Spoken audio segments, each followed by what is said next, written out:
Of class 8। बच्चों, मैंने आपके लिए चैप्टर 2 जो ज्योग्राफी का था वो शुरू करवा दिया था लास्ट लेक्चर में, और उसके लेक्चर 1 में मैंने आपको इंट्रोडक्शन दे दिया था लैंड रिसोर्स के बारे में, और मैं आगे आपको इंट्रोडक्शन वाटर और सॉइल के बारे में देने वाला हूँ। लेकिन बच्चों, जो चैप्टर फर्स्ट था ज्योग्राफी का, जो चैप्टर फर्स्ट था रिसोर्स, उसका क्या हुआ था, उसका एक्सरसाइज नहीं हो पाया था। तो कई सारे बच्चों ने मेरे को फ़ोन करके और मैसेज करके पर्सनली बोला था कि सर उसका एक्सरसाइज करवा दो। तो मैं आज आप लोगों को चैप्टर फर्स्ट जो रिसोर्स है उसकी एक्सरसाइज करवा रहा हूँ। अब जो लास्ट मैंने एक्सरसाइज करवाई थी आप लोगों को सिविक्स की कॉन्स्टिट्यूशन की, वो मैंने डायरेक्टली फ़ोन और बुक से वीडियो बना के करवाई थी, लेकिन जैसा कि वो ब्लर हो गया था उसमें कुछ ज़्यादा मेरे को मज़ा आया नहीं, और मैंने पीपीटी बनाने की कोशिश करी तो उसमें भी वो ढंग से बन नहीं पाया। तो अब मैं क्या कर रहा हूँ, बोर्ड पे आपको एक्सरसाइज करवा रहा हूँ। ओके, तो पेज नंबर 6 रिसोर्स की जो एक्सरसाइज है वो करवा रहा हूँ। तो आप लोग क्या करना, जो मैं बोल रहा हूँ उसको ढंग से सुनना, क्योंकि जिनके पास बुक है वो तो आराम से कर लेंगे, जिनके पास बुक नहीं है हो सकता है उनको थोड़ी सी प्रॉब्लम हो, तो मैं इसके फ़ोटो खींच के भी भेज दूंगा जो मैं करवा रहा हूँ एमसीक्यूज और ये टिक द फॉलोइंग क्वेश्चंस। तो ध्यान रखना, इसमें मैं बोल के रहा हूँ। ओके, सुनोगे बेटर तो ढंग से कर पाओगे। ओके, अब देखो पहला है tick the correct answer. Okay, exercise जो शुरू हो रही है वो है टिक द करेक्ट आंसर। तो टिक द करेक्ट आंसर में जो पहला है उसमें ये बोल रहा है discovery of this led to cooking. इस चीज़ की डिस्कवरी से क्या हुआ, कुकिंग स्टार्ट हुई। तो ऑप्शन दे रखे हैं वाटर, फायर एंड सॉइल। तो इसमें क्या आएगा, फायर आएगा। क्या आएगा, फायर। फायर की डिस्कवरी से क्या हुआ, डिस्कवरी ऑफ फायर से हम लोगों ने कुकिंग करनी स्टार्ट करी। ओके ओके, इसका जो दूसरा है which of these is a human made resource. 3 resource दे रखी हैं, हम लोगों को ये बताना है which of these is a human made resource. तो पहला है फ्रूट, दूसरा है मिनरल, तीसरा है रेफ्रिजरेटर। तो रेफ्रिजरेटर जो है, फ्रिज, वो क्या है, वो ह्यूमन मेड रिसोर्स है। बाकी क्या है, बाकी नेचुरल रिसोर्स है। फ्रूट और मिनरल्स क्या है, नेचुरल। तो हमें ह्यूमन मेड रिसोर्स बतानी है, तो refrigerator is a human made resource. Okay okay, अब देखो थर्ड वन, देखो थर्ड वन है वी शुड यूज रिसोर्स। हमें रिसोर्सेज को कैसे यूज करना चाहिए, ऑप्टिमली, इनडिस्क्रिमिनली या फिर लेविशली। तो देखो लेविशली मतलब होता बहुत ज़्यादा यूज़ करना, तो हमें रिसोर्सेज को बहुत ज़्यादा नहीं यूज़ करना चाहिए। इनडिस्क्रिमिनेटली मतलब किसी को भी कितना भी यूज़ करना चाहिए, तो ऐसे भी नहीं करना चाहिए। ऑप्टिमली हमें यूज़ करना चाहिए। कैसे यूज़ करना चाहिए, ऑप्टिमली। ओके ओके, सो ये तीन ही थे टिक द करेक्ट में, मैंने तीनों आपको बता दिए। Discovery of this led to cooking, उसका क्या था, फायर था। Which of these is a human made resource, वो क्या था, वो रेफ्रिजरेटर था। We should use resource word optimally. Okay, तो ये इसके आंसर्स थे, मैंने इसके आंसर्स लिख दिए। अब मैं आ रहा हूँ मल्टीपल चॉइस क्वेश्चंस पे। तो जो एमसीक्यूज हैं, मल्टीपल चॉइस क्वेश्चन, वो मैं करवा रहा हूँ आपको। तो देखो पहला एमसीक्यू है रिसोर्स, वो बोल रहा है अ रिसोर्सेज। रिसोर्स क्या है, तो ऑप्शन पढ़ रहा हूँ। Resource is anything found in nature, anything made by humans, anything found in nature or made by humans, anything that has the utility that can be used to satisfy human needs। जैसे ही मैंने ये chapter शुरू किया था, सबसे पहले ही मैंने आपको रिसोर्स के बारे में बताया था। Resources but anything that has the utility और ability to satisfy what human needs. तो एमसीक्यू में फर्स्ट वाले का क्या है, डी है। क्या है, डी।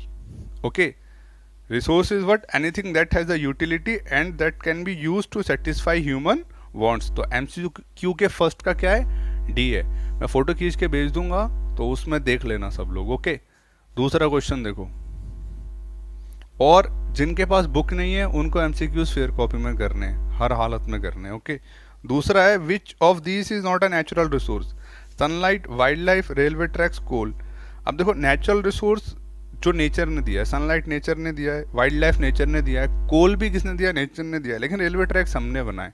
तो रेलवे ट्रैक्स क्या है, रेलवे ट्रैक्स जो है वो नेचुरल रिसोर्स नहीं है। ओके, टू का क्या, टू का सी। थर्ड देखते हैं, थर्ड वाला जो है potential resources are those. Potential resources कौन सी हैं, potential resources are those that have been safely stored for the future use. जो सेफली स्टोर्ड हमने कर रखी है फ्यूचर यूज के लिए। Have been already developed and are use in now, हमने डेवलप कर दिया है उनको और हम लोग उनको यूज कर रहे हैं। सी वाला है could be of use in the future due to breakthrough in the technology, हम उनको फ्यूचर में यूज कर सकते हैं जब टेक्नोलॉजी का एडवांसमेंट हो, ऑल ऑफ द अबव। तो देखो पोटेंशियल रिसोर्स मैंने आपको बताया था वो रिसोर्स हैं जिनको हम अभी यूज नहीं कर रहे हैं क्योंकि हमारे पास क्या है, लैक ऑफ टेक्नोलॉजी है, लैक ऑफ टेक्नोलॉजिकल नॉलेज है। तो इसका क्या है, इसका सी है, could be use in the future due to breakthrough in the technology. Okay, तो इसका क्या है, इसका सी है, इसका ऑल ऑफ द अबव नहीं है। ठीक है, इसका क्या है, इसका सी है, पोटेंशियल रिसोर्स क्योंकि वो रिसोर्स हैं जिनको हम फ्यूचर में यूज कर सकते हैं। ठीक है, ओके। फोर्थ वाला जो है बच्चों, फोर्थ वाला है which of these are non renewable resource, मतलब इसमें कौन सी नॉन रिन्यूएबल रिसोर्सेज हैं। तो मैंने आपको बताया था रिन्यूएबल रिसोर्स कौन सी हैं, जो फटाफट से रिन्यूड हो जाएं, रेप्लेनिश्ड हो जाएं in a short period of time. और नॉन रिन्यूएबल कैसी होती हैं, जो क्या हो, जो रिन्यूड ना हो, जिनको बहुत टाइम लगता है बनने में, या वो बनती भी नहीं है कभी कभी। तो which of these are non renewable resource, water, petroleum, air या फिर कॉपर। तो इसमें कौन सी है, इसमें देखो इसमें 3 रिसोर्स हैं। इस क्वेश्चन में ये भी दे रखा है there could be more than one option, तो there could be more than one option, तो इसमें 2 ऑप्शन है। एक तो इसमें बी वाला है नॉन रिन्यूएबल में, कौन सा, पेट्रोलियम, और पेट्रोलियम के साथ साथ इसमें क्या है, इसमें कॉपर भी है। क्या है, कॉपर, क्योंकि देखो ये बच्चों ये एक हो गया फॉसिल फ्यूल्स और एक है इसमें मिनरल्स। तो फॉसिल फ्यूल और मिनरल्स दोनों, देखो जो इसमें दे रखा है डी वाला copper, copper is a mineral, तो मिनरल क्या है, मिनरल भी नॉन रिन्यूएबल रिसोर्स है, और फॉसिल फ्यूल जो है पेट्रोलियम वो भी क्या है, वो भी नॉन रिन्यूएबल रिसोर्स है। ओके, तो इसके 2 हैं आंसर, और क्वेश्चन में भी दे रखा है कि क्या हो सकता है, there could be more than one option. Okay okay, fifth वाला देखते हैं।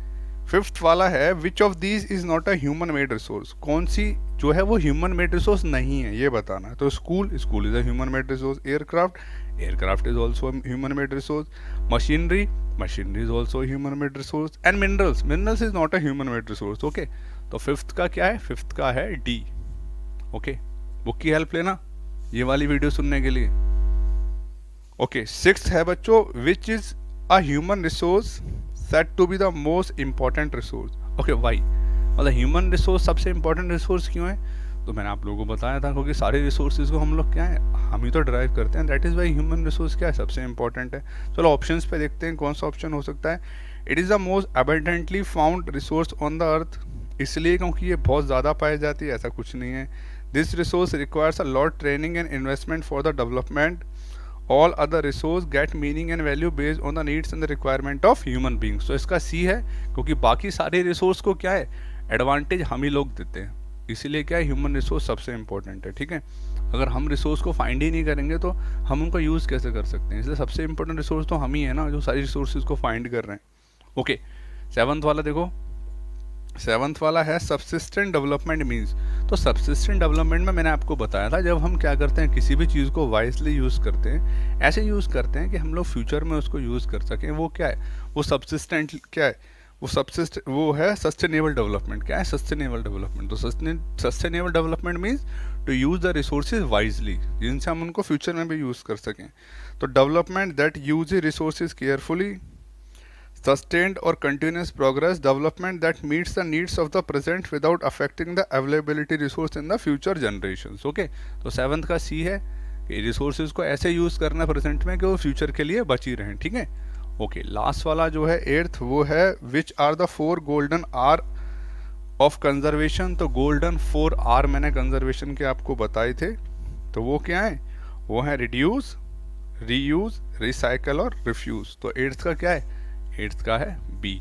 ओके ओके, उसके बाद 8 के बाद 9 शुरू यहीं से कर रहा हूँ, यहाँ से 9 शुरू कर रहा हूँ। तो 9th वाला है वी शुड यूज रिसोर्स, हमें रिसोर्स कैसे यूज करना चाहिए, तो we should use resource optimally. Repeat हो गया ये वाला, 9th का ए है मल्टीपल चॉइस क्वेश्चन में।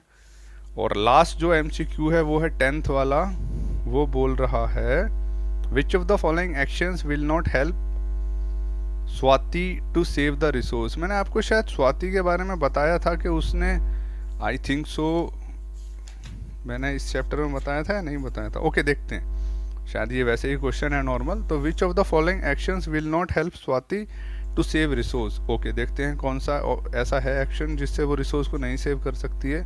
Asking her parents to use reusable cloth bags for shopping instead of disposable plastic bags, watering the plant, using shower to have a bath, switching off fans and lights when not in use।